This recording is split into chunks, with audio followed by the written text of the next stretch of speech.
Janine, pinagkaguluhan sa Taguig. Funny, so sad, hindi nakita. Si Jericho, asan kaya?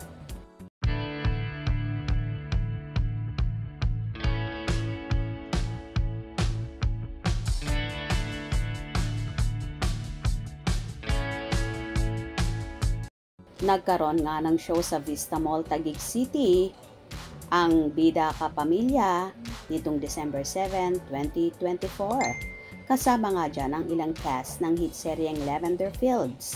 Namataan sa naturang show na yon ang multi-awarded at kapamilya star na si Janine Gutierrez, kasama ang ilang co-star sa naturang serye. So sad naman nang bahagya ang ating ilang kababayan sa Taguig na hindi nila namataan ang Mr. Pogi ng Marikina na si Mr. Jericho Rosales.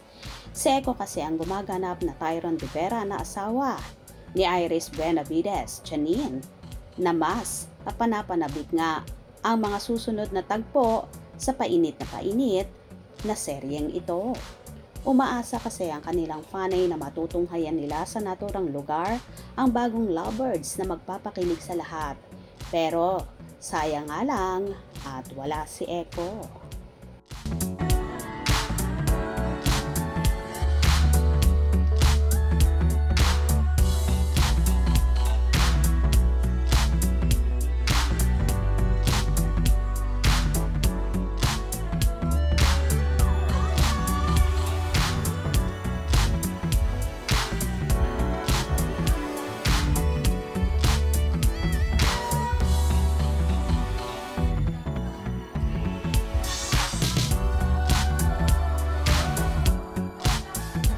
Samantala, pinagkaguluhan si Janine ng mga tao sa Taguig kung saan tuwang-tuwa sila nang makita ang napakagandang aktres.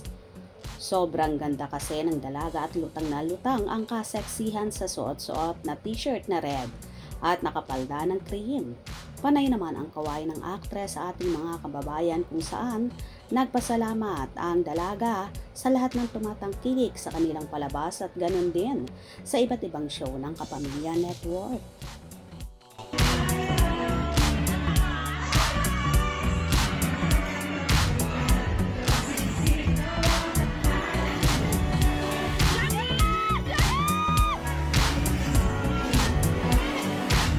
Marami ngang mga kapamilya stars ang dumalo sa nasabing event na yon at lahat nga ay inabangan at pinagkaguluhan.